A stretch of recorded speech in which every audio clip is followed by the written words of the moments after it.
बहुत तेजी से चल रहे थे। बच्चों को लेकर उनके पापा बस लौटने ही वाले होंगे।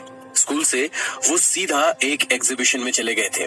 आते आते खाने का वक्त हो जाएगा। उनकी मनपसंद की सब्जी, दाल, पुलाव और आटा भी सान के गर्म गर्म फुलके निकालने की तैयारी शालिनी ने कर ली थी। तभी डोरबेल बजी। बच्चे और उनके पति घर आ चुके थे और आते ही उन्होंने कहा कि मम्मा, हमने रास्ते में ही सबके लिए पिज्जा ऑर्डर कर दिए हैं, आज मिलकर खाएंगे। शालिनी को लगा कि उसकी सारी मेहनत पे पानी फिर गया और उसी वक्त आसमान से भी बारिश होनी शुरू हो गई। बेतहाशा तेज बारिश। शालिनी ने कहा, तुम लोग के पिज्जा के चक्कर में डिलीवरी वाले को भीगते हुए आना पड़ेगा। बच्चों ने बेफिक्री से कहा, तो क्या हुआ, उसका काम है, इसी बात के तो पैसे मिलते हैं उसे। शालिनी ने कुछ नहीं कहा, किचन में चली गई और जाकर सोचने लगी कि अब क्या किया जाए। थोड़ी देर बाद बारिश रुक गई और एक बार फिर डोरबेल बजी। इस बार वहां खड़ा हुआ था, पानी में भीगा। बारिश रुक चुकी थी लेकिन उसके कपड़ों से अब भी पानी बरस रहा था। बच्चे पिज्जा लेने में लग गए।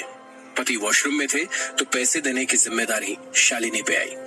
वो पैसे लेकर निकल रही थी कि उसने सुना पिज्जा डिलीवरी बॉय फोन पे बात कर रहा था और कह रहा था कि यार, बाहर कहीं खाने का मन नहीं है, घर में कुछ नहीं है तो छोड़, आके खिचड़ी बना के खा लेंगे। शालिनी दरवाजे पे पहुंचकर वापस लौट गई और उसने कहा कि जरा 2 मिनट रुकना। डिलीवरी बॉय को अब रुकना असह्य लग रहा था। उसे लग रहा था कि कितनी जल्दी वो अपने घर पहुंचे और आज का काम उसे थोड़ी आजादी दे, वो थोड़ा आराम करे। कुछ 5-10 मिनट के इंतजार के बाद शालिनी वापस आई। एक हाथ से पिज्जा के पैसे और दूसरे हाथ से एक पैकेट डिलीवरी बॉय को थमाते हुए कहा कि इसमें सब्जी, पुलाव और रोटियां हैं, तुम घर जाकर खा लेना। हमारे लिए तो तुम पिज्जा ले ही आए हो, हम ये खाएंगे।